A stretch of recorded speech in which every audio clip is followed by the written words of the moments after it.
تو بہرحال یہ تھی آیت اور اس کی وضاحت. اب اس آیت سے کچھ باتیں سیکھنے کو مل رہی ہیں.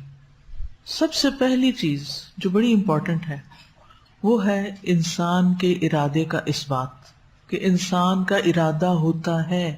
کچھ لوگ یہ کہتے ہیں ہم تو مجبور ہیں، اللہ نے جو لکھ دیا ہے بس ہمیں تو وہی کرنا ہوگا، اگر ہم غلط کر رہے ہیں تو یہ ہمارے حق میں لکھا ہوا ہے. کہتے ہیں ایسے کچھ لوگوں کو، ایسے شکوک و شبہات آتے ہیں. میں یہ غلط کام اس لیے کر رہی ہوں کیونکہ میری قسمت میں لکھا ہوا تھا. کہتے ہیں میں نماز نہیں پڑھتی کیونکہ اللہ ہی نہیں چاہتا، اگر اللہ چاہتا تو میں پڑھ لیتی. وہ ساری بات دوسروں پہ ڈالتے ہیں، اللہ پہ ڈالتے ہیں، اور اپنے ارادے کا ذکر ہی نہیں کرتے کہ بھئی آپ کا کیا ارادہ ہے، آپ کیا چاہتے ہیں. اللہ تو جو چاہتا ہے، آپ کیا چاہتے ہیں. آپ کی جزا سزا آپ کی چاہت پر ہے کہ آپ کی نیت کیا تھی. واقعی پڑھنے کی تھی اور پھر موقع ہی نہ ملا پڑھنے کا، جیسے جنگ تبوک میں ہوا. تو اس آیت سے پتہ چلتا ہے کہ جب سے انسان کو پیدا کیا گیا ہے اس کو ارادہ اور اختیار دیا گیا ہے. تو ایک فرقہ ہے جبریہ. جبریہ کہتے ہیں انسان کا اپنا کوئی ارادہ نہیں ہوتا، وہ جو کام بھی کرتا ہے زبردستی اور جبرن کرتا ہے.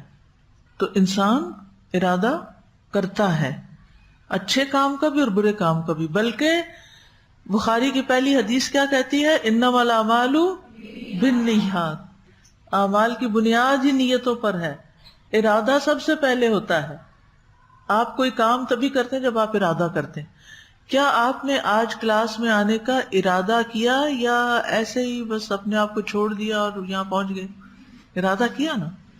آپ نے ایک نیک کام کا ارادہ کیا اور اپنے پاؤں سے چل کے یہاں آ کے بیٹھے.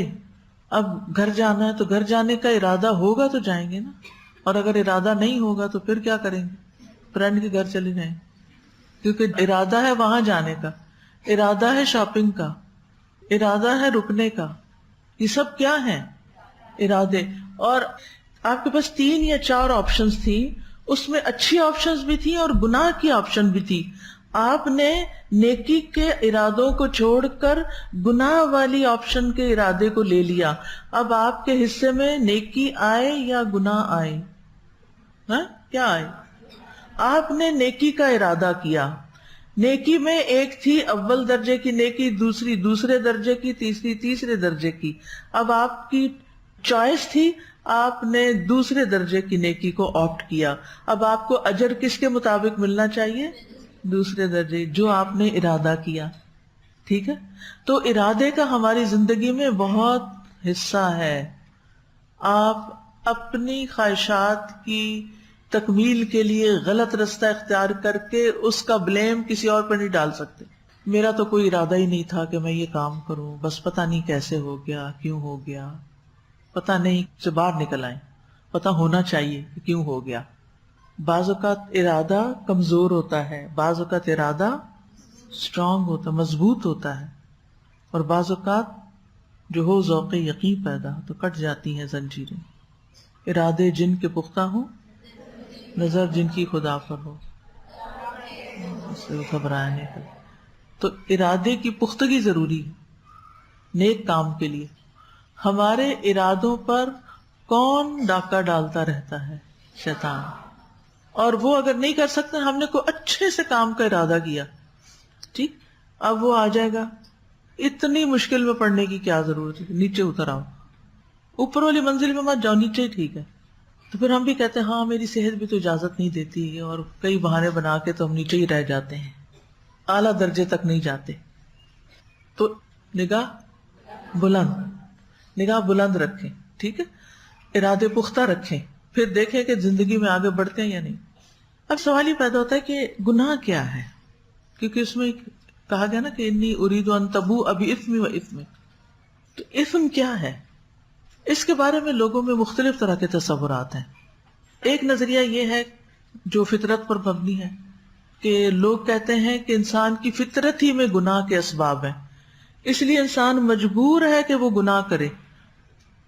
اور یہ ان لوگوں کی رائے جو جبری ہیں، وہ کہتے ہیں ہمارے اندر سن رکھ دیا گیا ہے، سن کا شوق، یہ سن، لہٰذا ہم نے کرنا ہی کرنا ہے، اور لکھ دیا گیا، ہماری قسمت میں گناہ لکھ دیے گئے، لہٰذا ہم نہ کیسے ہو سکتے، وہ تو کرنے ہی ہوں گے۔ ایک اور نظریہ جو تربیت پر مبنی ہے، اس نظریے کے ماننے والوں کا کہنا ہے کہ انسان پیدائشی طور پر سادہ ورگ کی طرح ہوتا ہے، گرد و پیش کی دنیا، سماجی حالات مرد یا عورت کو گناہ کی طرف لے جاتے ہیں، یعنی وہ ماحول کو ذمہ دار قرار دے دیتے ہیں کہ آپ جہاں رہتے ہیں بس ویسے ہی بن جاتے ہیں۔ تو گویا وہ گناہ کے کام کو معاشرے کی ذمہ داری قرار دیتے ہیں، وہ اپنے گناہ کی ذمہ داری کس پہ ڈال دیتے ہیں؟ معاشرے پہ ڈال دیتے ہیں۔ کیا خیال ہے، یہ نظریہ صحیح ہے؟ گناہ کا ایک اور تصور جو مسیحی چرچ سے تعلق رکھتا ہے، اس کے مطابق پہلے انسان آدم نے جنت میں گناہ کیا، جس کو مسیحیت میں معصیت اصلی کہا جاتا ہے، کرسچینٹی میں اس کو اوریجنل سین کہا جاتا ہے۔ تو کہتے ہیں کہ انسان اول کے اس گناہ کی وجہ سے ساری نسل انسانی گناہگار ہو گئی ہے، یعنی چونکہ ان سے غلطی ہوئی لہذا سارے انسان جو ہیں وہ خطا کار ہیں، ڈوبے ہوئے ہیں گناہ میں۔ اب اس کو پاک کرنے کی کوئی صورت ہونی چاہیے، تو اللہ نے اپنا بیٹا دنیا میں بھیجا، نعوذ باللہ، کہ وہ سولی پہ چڑھ کے سب کے گناہوں کا کفارہ کرے۔ تو لاجک بنتی، عجیب بات ہے، گناہ کسی نے کیا اور بدلہ اللہ کے پیارے سے لیا جائے، عقل مانتی؟ یعنی قاتل کوئی ہو، مثلا آپ اس کو عام زبان میں سن، قاتل کوئی ہو تو آپ کہیں وہ نہیں مل رہا تو چلو میرے بیٹے کو لے لو، اس سے بدلہ لے لو، ٹھیک ہے، کر لیں گے یہ؟ نہیں، ایسے تھوڑی۔ ہمارے دین میں کیا ہے، اسلام کے مطابق گناہ کا تصور کیا ہے؟ اب ان سب کو آپ کمپیریزن کیجئے گا کہ انسان موجودہ دنیا میں امتحان کے لیے پیدا کیا گیا ہے، سورۃ الملک میں آتا ہے لیبلوکم ایکم احسن عملا۔ اسی وجہ سے انسان کو قول و عمل کی آزادی دی گئی ہے، ہم جو چاہتے ہیں بولتے ہیں، جو چاہتے ہیں کرتے ہیں۔ تو انسان کو اختیار ہے کہ وہ جس طرح چاہے اپنی زندگی بسر کرے، چاہے تو نیک بنے اور چاہے تو نہ بنے۔ اس کو قرآن میں امانت کہا گیا ہے، سورۃ الاحزاب میں آتا ہے۔ اسلام میں گناہ کا تصور یہ ہے کہ انسان کو ارادہ اور اختیار دیا گیا ہے، اور انسان چاہے تو اچھا کرے اور انسان چاہے تو نہ کرے۔ اور دنیا میں اگر انسان اچھا کرتا ہے تو یہ اس کے اپنے فائدے کے لیے، اور اگر اپنی آزادی کو غلط استعمال کرتا ہے تو وہ اسی کا نقصان ہوگا۔ مثلا ہمیں اختیار ہے کہ ہم اپنے ہاتھ میں انگارہ پکڑ لیں، اختیار ہے نا، یا پاس بھی نہ جائیں، اختیار ہے، تو ہم اپنا اختیار استعمال کرتے ہیں کہ کوئی نہیں کرتے؟ ہاتھ سے پکڑ لیں کہ میں تو مجبور تھی، لکھا تھا میری قسمت اس لیے پکڑ لیا۔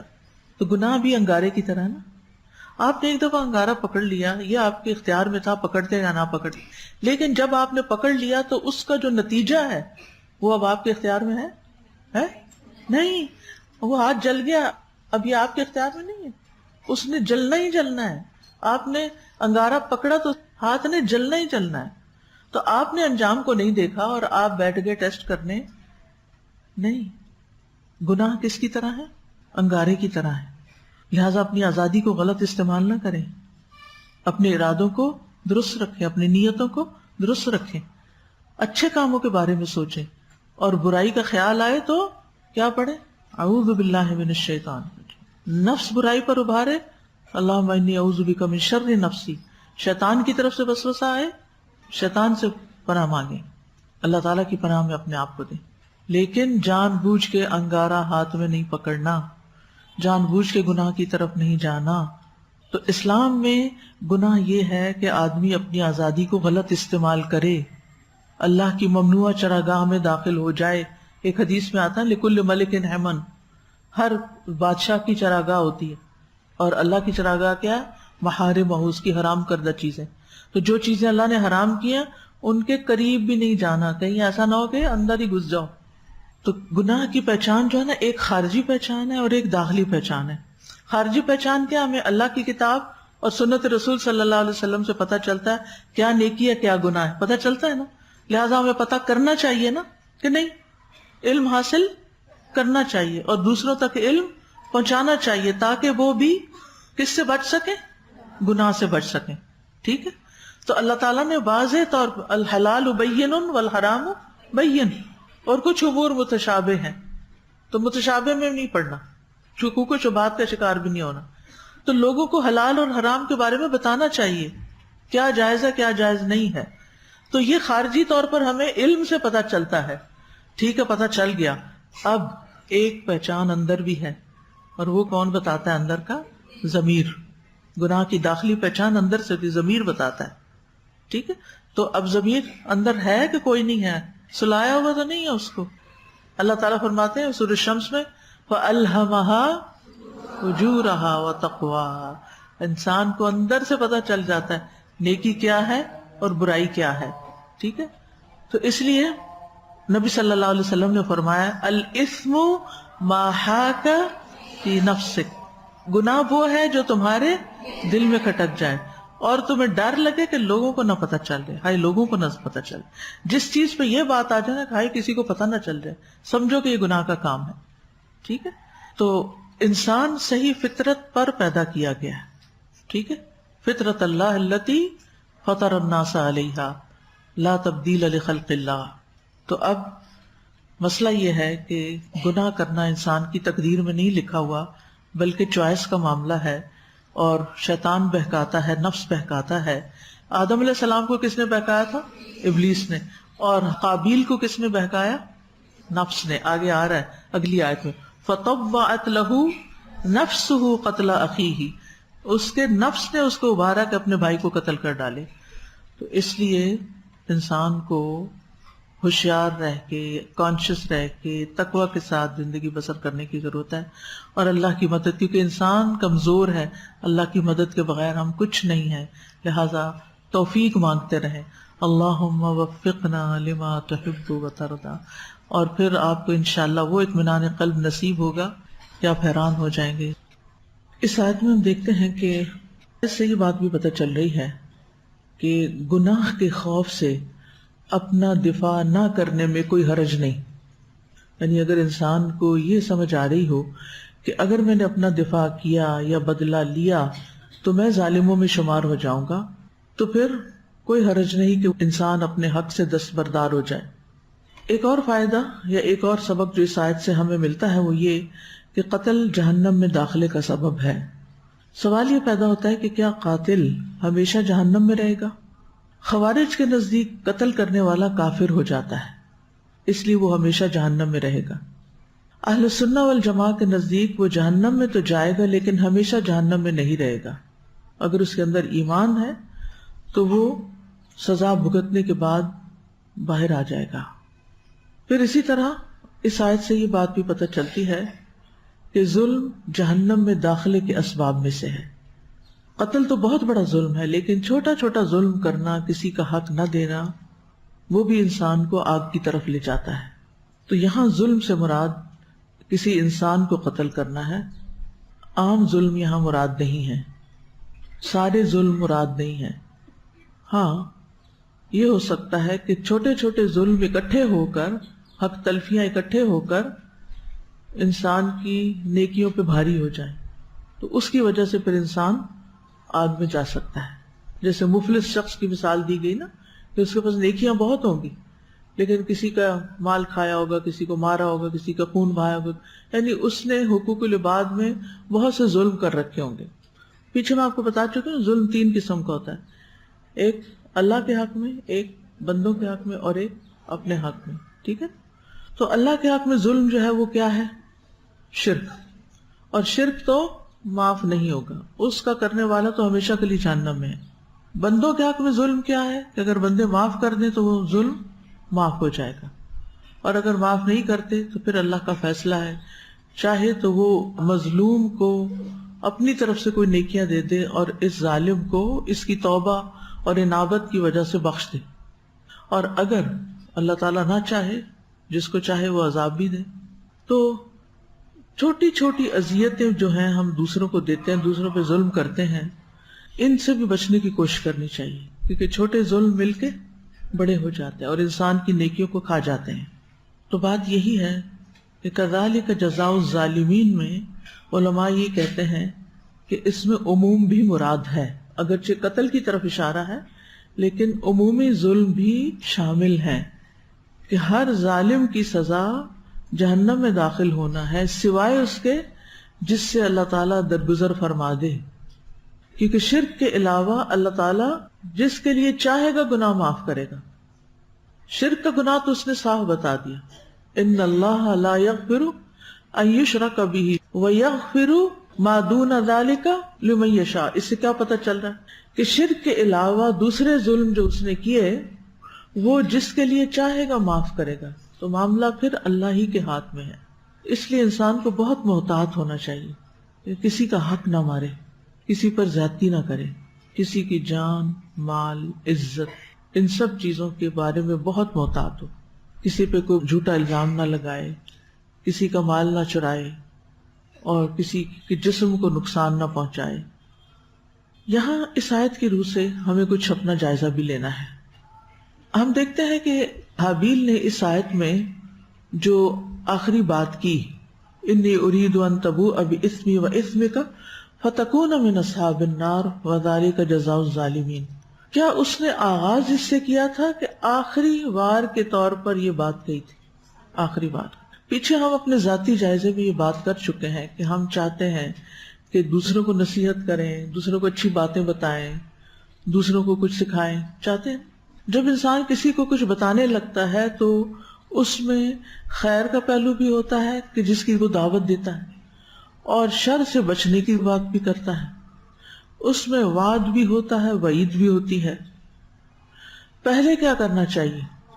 وعد, اور پھر آخر میں وعید ہونی چاہیے. یہ بہت اہم بات ہے.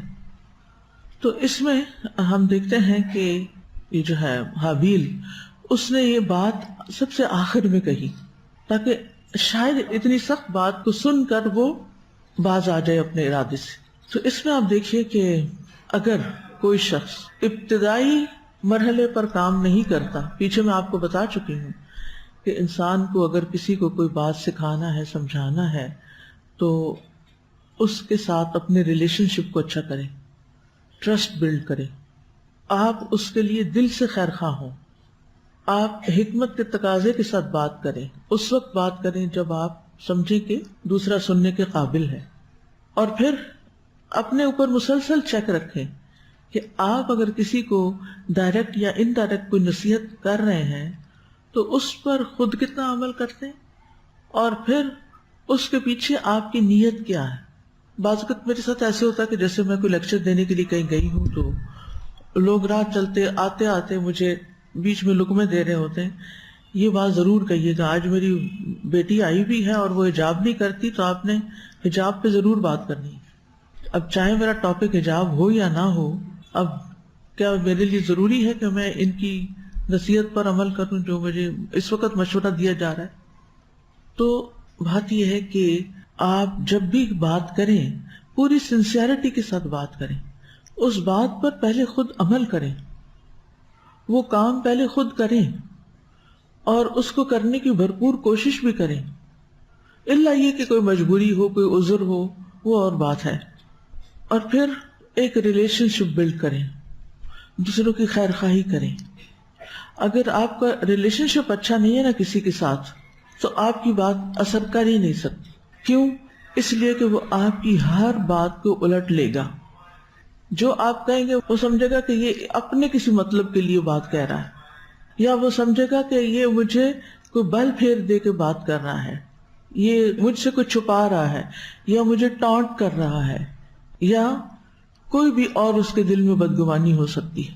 یا وہ آپ کو اپنے گھر کے اندر دیکھتا ہے کہ آپ نے خود کبھی وقت پہ نماز نہیں پڑھی اور آپ اس کو کہہ رہے ہیں کہ آپ وقت پہ نماز پڑھنے جائیں. بچوں کے ساتھ بھی ایسے, مار سے آغاز نہیں کریں, ڈانٹ سے آغاز نہیں کریں, بلکہ پہلے سکھائیں. ابتدا میں جب بچہ غلطی کرتا ہے نا, تو اس وقت پہلے اپنا جائزہ لیں کہ کیا آپ نے اپنا حق ادا کر دیا, آپ نے اس کو سکھایا تھا, آپ نے اس کو بتایا تھا, اس کو آلریڈی یہ بات سمجھ آ چکی ہے, کیا اس کے بعد یہ کوئی غلط کام کر رہا ہے, یا پھر بچہ لا علمی میں کر رہا ہے. یہ بھی تو ہوتا ہے نا کہ بعض بچے لا علمی میں غلطی کر رہے ہوتے ہیں. بعض سٹاف ممبرز کو پالیسی کا پتہ ہی نہیں ہوتا کہ انہیں کون سا کام کیسے کرنا ہے, انہیں ٹریننگ ہی نہیں دی گئی ہوتی, اور ہم خود سے زیوم کر لیتے ہیں, خود ہی ہم ان سے توقع رکھ بیٹھتے ہیں کہ یہ تو انہیں پتہ ہی ہونا چاہیے. کئی دفعہ ایسا تو لوگ تانا بھی دیتے ہیں، اگر کسی کو ہے نا سوری مجھے پتا نہیں تھا. کیوں نہیں پتا تھا؟ تمہیں پتا ہونا چاہیے. کتنے عام ہیں یہ جملے. بالکل ٹھیک ہے، پتا ہونا چاہیے تھا لیکن نہیں پتا تھا. اب مثال کے طور پر آپ دیکھیں کہ آپ گھر میں موپ لگا رہی ہیں اور فرش گیلا ہے. جس رخ پہ آپ کھڑی ہیں وہاں سے تو سارا گیلا نظر آ رہا ہے، لیکن ایک دوسرا شخص گھر سے باہر سے اندر آ رہا ہے، اس کو فرش سوکھا نظر آ رہا ہے. اب وہ اندر داخل ہوا ہے، آپ کیا کریں گی؟ کیسے پیش آئیں گے؟ تمہیں نظر نہیں آ رہا، اور ہو سکتا ہے آپ اس سے فرینک ہو تو اس سے بڑا ٹائٹل کو دے دیں، اندھے ہو. ہم سخت سے سخت باتیں بھی پہلے ہی محلے میں کر جاتے ہیں، حالانکہ چھوٹی سی بات ہوتی ہے، اس کو آرام سے ریزالو کیا جا سکتا ہے. آپ زبان سے ایک لفظ نہ کہیں، صرف وہ ماپ اٹھا کے دکھا دیں کہ یہ ماپ لگ رہا ہے. باہر کے ملکوں میں تو وہ ایک پلیٹ ہوتی ہے، وہ رکھ دی جاتی ہے، آئیکن رکھ دیا جاتا ہے ویٹ فلور، تاکہ لوگ خود ہی احتیاط کر لیں. لیکن ہو سکتا ہے کہ کوئی اوپر دیکھ کے جا رہا ہو، کوئی اپنے خیالوں میں ہو، کوئی جلدی میں ہو. بعض اوقات ایسا بھی ہوتا ہے لوگوں کو گھر آ کے جلدی واش روم یوز کرنا ہے. تو ان ساری سچویشنز کو سمجھنا نہیں چاہیے. کیا خیال ہے؟ سمجھنے کے بعد ری ایکشن شو کرنا چاہیے نا. تو آپ اپنے لیے سوال لکھیں کہ میرے ری ایکشنز یا میرے رسپانسز کیا سوچے سمجھے ہوتے ہیں یا جلد بازی پر مشتمل ہوتے ہیں. یعنی جب میں کسی کو کوئی بات کہتی ہوں، کوئی نصیحت کرتی ہوں تو کیوں کرتی ہوں. تو اب آپ دیکھیں کہ جو بات حابیل نے آخر میں آ کے کہی، اگر آپ لوگوں کو پہلے جملے میں یہ بات کہیں گے درس دیتے ہوئے کہ یہ کام کرو ورنہ جہنم میں جاؤ گے، تو پھر کیا ہوگا؟ اگلے دن شاید وہ درس سننے نہ آئے آپ کا. اب آپ کہیں گے لوگ اتنے خراب ہیں کہ ان کو ذرا دلچسپی نہیں ہے دین کی بات سننے سے، وہ شکر نہیں کرتے ان کے محلے میں قرآن کا درس دیا جا رہا ہے اور وہ ٹس سے مس نہیں ہوتے، گھر سے نہیں نکلتے. سارا بلیم ہم کس کو کر رہے ہوتے ہیں؟ سارا الزام ہم دوسروں کو دے رہے ہوتے ہیں. بچوں کو بھی پہلے مرحلے پر اللہ کا ڈر ڈالا جاتا ہے. ٹھیک ہے، اللہ کا خوف بہت سی برائیوں سے روکتا ہے، لیکن اس سے پہلے یہ تو بتائیں اللہ ہے کون. کنیکشن تو ڈیولپ کریں، یہ بتائیں کہ اس کے ساتھ ہمارا کیا تعلق ہے، پھر اس کی نعمتیں گنوائیں. بچپن سے ہی اللہ کی نعمتیں گنوائیں کہ دیکھو کتنی چیزیں اللہ نے دی ہیں. میں جب اپنے بچوں کے ساتھ کھانے کی ٹیبل پہ بیٹھتی تھی تو جیسے ایک اورنج کھولا تو اس میں بھی دکھاتی ہوتی تھی ان کو کہ دیکھو اللہ تعالیٰ نے جوس کا ایک ایک ڈراپ آپ کے لیے پیک کر کے بھیجا ہے، کتنا خوبصورت ہے. وہ آپ کھولتے ہیں نا جب اس کو، بالکل ایسے لگتا ہے جیسے ایک ایک ڈراپ الگ سے ایک چھوٹی جھلی میں پیکنگ میں پیک ہو کے یہاں ساتھ لگا ہوا ہے. انسانوں میں کوئی ایسی سوفسٹیکیشن ہے کہ اس لیول پہ جا کے ہمارے لیے کوئی فوڈ تیار کرے، اور اتنی محنت سے اور اتنے پیار سے. اللہ پہ پیار آتا ہے. اور اسی طرح کے بے شمار چیزیں ہیں، کھانوں کے رنگ ہی سے دیکھنے. یعنی ہر روز کو نئی بات ہونی چاہیے کہ جو بچے توجہ سے سنیں. تو بچوں کو اللہ سے ڈرانے سے پہلے اللہ کی پہچان کروائیں، اللہ کی نعمتیں یاد کرائیں، اللہ کی جنت کے بارے میں بتائیں، اور پھر اس کے ساتھ ساتھ یہ بھی بتائیں کہ جو اچھا بچہ نہیں ہوتا اللہ تعالیٰ اس سے ناراض ہو جاتے ہیں. اور پھر کیوں ناراض ہوتے ہیں؟ ان کا حق ہے کہ وہ ناراض ہوں. اور پھر اگر کوئی بالکل نہیں مانتا، توبہ نہیں کرتا، پھر اس کو سزا بھی دیتے ہیں، اور اس کی سزا یہ ہے. تو یاد رکھیے، اگر ہم کسی کو پہلی ہی ملاقات پر، پہلی ہی تعلیم کے موقع پر سخت سے سخت بات کر جائیں گے تو یہ چیز اس کے اندر سرکشی پیدا کر دے گی، ضد پیدا کر دے گی، اور وہ پھر کیا کہے گا، اچھا ایسا ہے تو ایسے ہی سی، پھر میں نہیں آتا. تو رشتہ داروں سے اعتماد کی فضا بنائے بغیر ایسے جملے کہنا خطرے سے خالی نہیں ہے. چاہے لڑائی جھگڑے کا موقع ہو، چاہے غصہ نکالنے کا کوئی وقت ہو، چاہے نصیحت کا وقت ہو، کوئی بھی وقت. یعنی آپ صرف یہ ایکسکیوز نہیں کر سکتے کہ مجھے غصہ آ گیا تھا اس لیے میں نے ایسا کیا. غصے میں ہی انسان ایسی باتیں کرتا ہے. پھر اسی طرح جیسے پہلے بھی بات ہوئی تھی کہ جب آپ کسی کو یہ سب کچھ کہیں تو خود اپنے اندر تزکیے کی محنت سے گزریں، اپنا محاسبہ کرتے رہیں، اور اس سلسلے میں محنت سے کام لیں. آپ کے جملے صرف لفظ نہ ہوں، آپ کے دل کی آواز ہو، آپ کے احساسات کے ترجمان ہوں. میں یہ باتیں کیوں کریں، کیا یہ ریلیونٹ ہے یا کوئی ان کا تعلق بنتا ہے اس قصے سے؟ حابیل یہاں ایک بہت پائس انسان کی طرح، باوجود اس کے کہ اس کے اندر قدرت ہے کہ وہ مقابلہ کر سکے، وہ کس طریقے سے اپنے بھائی کو سمجھا رہا ہے، اور ایک بھائی کو یا ایک بہن کو اپنے بھائیوں کو بہنوں کو کس طرح سمجھانا چاہیے، اس میں ہمارے لیے بہت سے سبق ہیں. تو کنتم خیر امۃ اخرجت للناس تأمرون بالمعروف وتنہون عن المنکر. یہ امت کی پہچان ہے. کیا؟ امر بالمعروف ونہی عن المنکر. ہمیں کسی نہ کسی لیول پر، گھر میں یا گھر سے باہر، معاشرتی لیول پر، چھوٹے پیمانے پہ بڑے پیمانے پہ یہ کرنا پڑتا ہے. یہ پہچان ہے اس امت کی کہ یہ امت دوسروں کو برائی کرنے نہیں دیتی. انہیں پہلے تو سمجھاتی ہے امر بالمعروف کر کے، پھر نہیں مانتے تو ان کو منکر سے ڈراتی ہے، سمجھاتی ہے، لیکن یہ نہیں کہ انسان یہ کام چھوڑ دے. کچھ لوگ کہتے ہیں کون سا یہ ہم پہ فرض ہے اور کون سا عورتوں پہ فرض ہے. آپ کو پتہ ہے یہ مومنات کی خصوصیت ہے، یہ مومنات کی صفت ہے. کہاں بیان ہوئی ہے مومنات کی یہ صفت؟ کہاں بیان ہوئی ہے؟ سورۃ التوبہ میں آخری حصے میں آتا ہے نا 10ویں پارے کے. والمؤمنون والمؤمنات بعضهم أولياء بعض يأمرون بالمعروف وينهون عن المنكر ويقيمون الصلاة ويؤتون الزكاة ويطيعون الله ورسوله أولئك سيرحمهم الله إن الله عزيز حكيم. کتنی ساری صفات ہیں یہاں مومن مردوں اور عورتوں کی. عورتوں کا الگ نام لیا گیا ہے جس میں سب سے پہلے ان کی پہچان امر بالمعروف اور نہی عن المنکر، دوسری پہچان عبادات، یقیمون الصلاۃ ویؤتون الزکاۃ، کیونکہ نماز اللہ کا حق ہے اور زکوٰۃ بندوں کا حق ہے. آگے کیا ہے؟ وَيُطِيعُونَ اللَّهَ وَرَسُولَهُ، اور باقی زندگی کے معاملات میں بھی وہ اللہ اور اس کے رسول کی اطاعت کرتے ہیں. ایسے لوگوں پر اللہ تعالیٰ ضرور رحم فرمائے گا. سَيَرْحَمُهُمُ اللَّهُ. ہم چاہتے ہیں اللہ تعالیٰ ہم پہ رحم فرمائے، کیونکہ اس کی رحمت کے بغیر تو جنت میں جا نہیں سکتے. لیکن کیا ہم وہ کام کر رہے ہیں جس سے اللہ کی رحمت ملتی ہے؟ ویسے بھی قرآن پڑھتے ہوئے غور و فکر کرنا چاہیے، تدبر کرنا چاہیے کہ وہ کون سے کام ہیں جن کو کرنے کے بعد اللہ کی رحمت آتی ہے. جیسے ایک اور جگہ پر بھی آتا ہے ایک ذکر رحمت کا، جب قرآن پڑھا جا رہا ہو تو کیا کرو؟ چپ رہو. اور کیا کرو؟ خاموشی اختیار کرو اور غور سے سنو. لعلکم ترحمون، تاکہ تم پہ رحم کیا جائے. تو مجھے سمجھ نہیں آتی کہ اگر آپ کو کسی وجہ سے آگے جگہ نہیں ملی اور پیچھے بیٹھ گئے ہیں تو اسی کلاس کے اندر اگر قرآن پڑھایا جا رہا ہے اور آپ پڑھ رہے ہیں تو پیچھے کوئی باتیں کرنے کی گنجائش ہوتی؟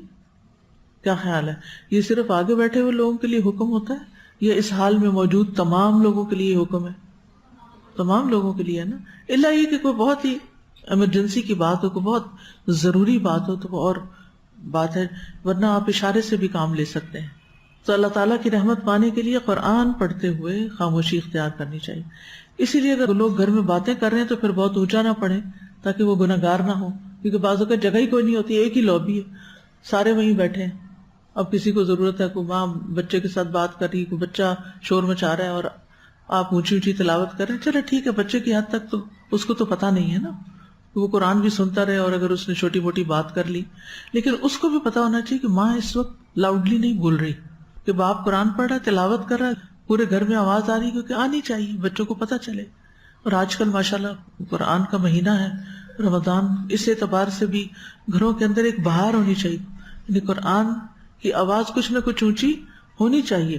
اور اس میں پھر یہ کہ باقی گھر والے احترام کریں، انہیں اگر کوئی بات کرنی ہو، زیادہ بات کرنی ہو تو پھر کسی اور جگہ پر چلے جائیں، گھر سے باہر نکل جائیں، آگے پیچھے ہو جائیں. تو یہ بھی اللہ کی رحمت پانے کی چیز ہے.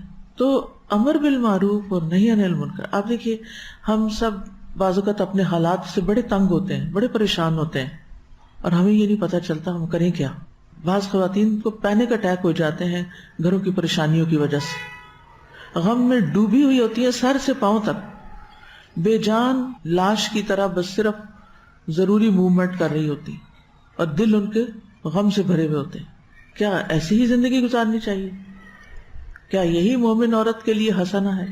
ٹھیک ہے کوئی وقتی غم آ جاتا ہے چلا جاتا ہے، لیکن مستقل طور پر غم میں رہنا تو کوئی بات نہیں. پھر اس وقت سوچا کریں کہ ایسا کیوں ہو رہا ہے میرے ساتھ، میں کہاں کمی کر رہی ہوں. کل ہی مجھ سے کسی نے ایسے ہی رو رو کے اپنا کوئی مسئلہ بیان کیا اور ساتھ ہی کہا میں اتنی دعائیں کرتی ہوں میری دعائیں قبول نہیں ہوتی، اللہ کہاں ہے؟ تکلیف ہوئی، مجھے لگا میں تیر مار دیا کسی نے میرے دل میں کہ جب میں نے یہ لفظ سنے کہ اللہ کہاں ہے۔ اللہ تو ہماری شاہ رب سے بھی ہمارے قریب ہے، وہ تو سنتا ہے، ہماری سرگوشیاں بھی سنتا ہے، لیکن ہمیں بھی تو سوچنا چاہیے نا کہ ہماری دعائیں کیوں نہیں قبول ہو رہی، ہم پہ رحم کیوں نہیں ہو رہا، اور رحمت کیوں نہیں آ رہی ہم تک، وہ رحمت جو ہم چاہتے ہیں کہ ہم پر ہو جائے اور ہماری مشکل آسان ہو جائے۔ ہوتا یہ کہ شادی سے پہلے ہم قرآن بھی پڑھ لیتے ہیں، ہم کچھ درس تدریس بھی کر لیتے ہیں، ہم کو تبلیغ بھی کر لیتے ہیں، اور جب شادی ہوتی ہے تو پھر ہم اپنی پوری جنت اپنے گھر کو بنانا شروع کر دیتے ہیں، اگلی جنت بھول جاتے ہیں۔ ہم امر بالمعروف نہی عن المنکر حتیٰ کہ اقامت صلاۃ اور زکوٰۃ سب بھول جاتے ہیں، اور عام روزمرہ زندگی میں اللہ اور اس کے رسول کی اطاعت بھی بھول جاتے ہیں۔ تو پھر ہم تو اولئک سے نکل گئے نا جو یہ کام کرتے ہیں۔ کتنے لوگ نمازوں کی پابندی بھی چھوڑ دیتے ہیں، اس میں کوتاہی کرنے لگتے ہیں، اور کتنی خواتین زکوٰۃ کے مسائل کی پوری کتاب پڑھنے کے باوجود بھی زکوٰۃ دینے سے کتراتی، میرے پاس تو پیسے ہی نہیں، میں تو کماتی نہیں، ہے تو میرے شوہر کا فرض ہے، کس کو ادا کرنی چاہیے، شوہر کو کرنی چاہیے یا مجھے کرنی چاہیے یا میرے والدین کو کرنی چاہیے جنہوں نے مجھے اتنا زیور دے دیا۔ پتہ ہی نہیں، کیوں نہیں پتا؟ آپ کو پتا ہونا چاہیے تھا، آپ کو زیور لینے کا پتا ہے، آپ کو زکوٰۃ دینے کا نہیں پتا۔ ہاں، کتنی عجیب بات ہے۔ تو لیتے ہوئے ہی آپ کو سوچ لینا چاہیے کہ آپ کے اوپر ذمہ داریاں کیا آ رہی ہیں، یہ کام تو کرنا ہی کرنا ہے نا، چھوٹے لیول پہ کریں یا بڑے پہ کریں، ایک بندے سے کریں یا ہزاروں سے کریں۔ امر بالمعروف اور نہی عن المنکر اس امت کا کام ہے، اس کی ذمہ داری ہے، مردوں کی بھی ہے اور عورتوں کی بھی ہے۔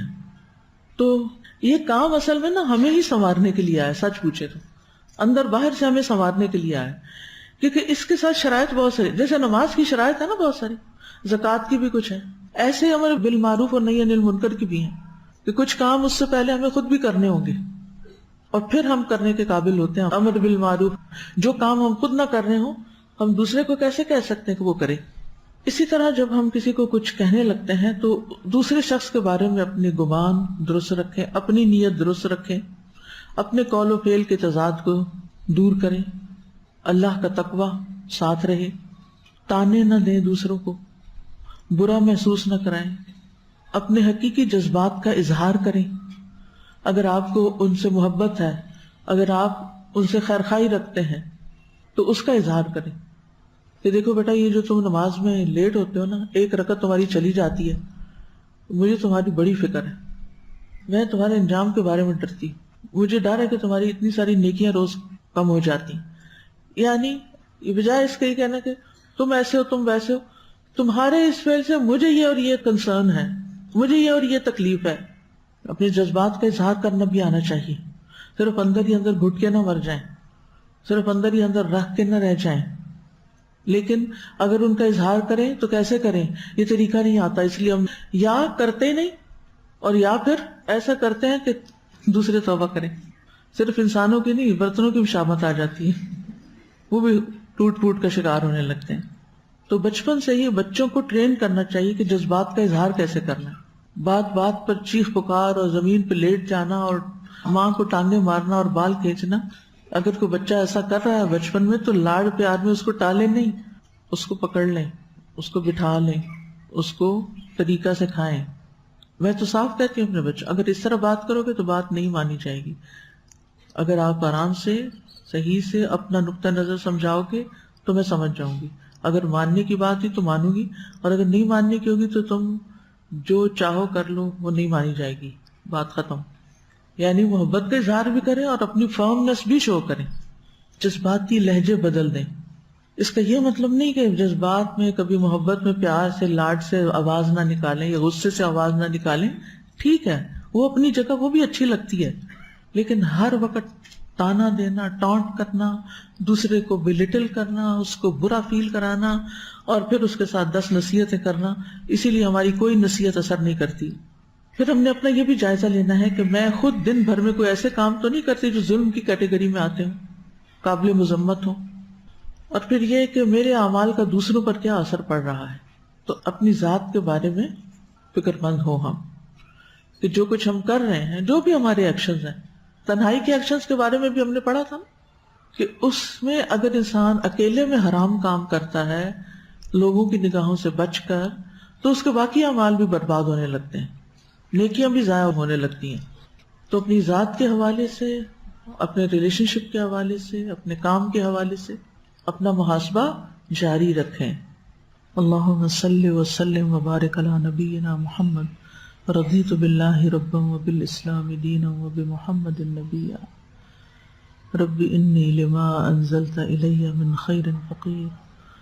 ربنا هب لنا من ازواجنا وذریاتنا قرۃ اعین واجعلنا للمتقین اماما. اسأل اللہ العظیم رب العرش العظیم ان یشفیکم. اسأل اللہ العظیم رب العرش العظیم ان یشفیکم.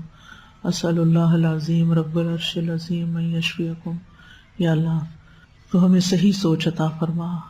اللہ ہمیں اچھی نیتیں اختیار کرنے کی توفیق دے. ہماری نمازوں کو قبول کر لے. ہمیں صحیح ترین نماز پڑھنے کی توفیق دے. سنت کے عین مطابق پڑھنے کی توفیق دے. اللہم وفقنا لما تحب و ترضا. اللہ ہمیں ہر اس کام کی توفیق دے دے جس سے تو محبت رکھتا ہے. یا اللہ جس سے تو راضی ہوتا ہے، اللہ ہمیں ان کاموں کی طرف لے جا. یا اللہ ہمیں اپنی محبت عطا فرما اور نیک کاموں کی محبت عطا فرما. یا رب العالمین تو ہمیں اپنی ذمہ داریاں صحیح طور پر پوری کرنے کی توفیق دے. یا اللہ اسکول کے پروجیکٹ کو اپنی رحمت کے ساتھ بہت آسانی کے ساتھ مکمل کروا دے. یا اللہ ہماری نسلوں کی حفاظت فرما. یا اللہ ہمارے ملک کے حالات درست فرما. یا اللہ تو ہم سب پر رحم فرما. یا اللہ یہ تیرے بندے ہیں، تیری مخلوق ہے. یا اللہ تو ان پر رحم فرما، سب کی مشکلات آسان فرما. ربنا تقبل منا انک انت السمیع العلیم وتب علینا انک انت التواب الرحیم. سبحانک اللہم وبحمدک اشہد ان لا الہ الا انت استغفرک واتوب الیک. السلام علیکم ورحمۃ اللہ وبرکاتہ. فاقصص القصص لعلهم يتفكرون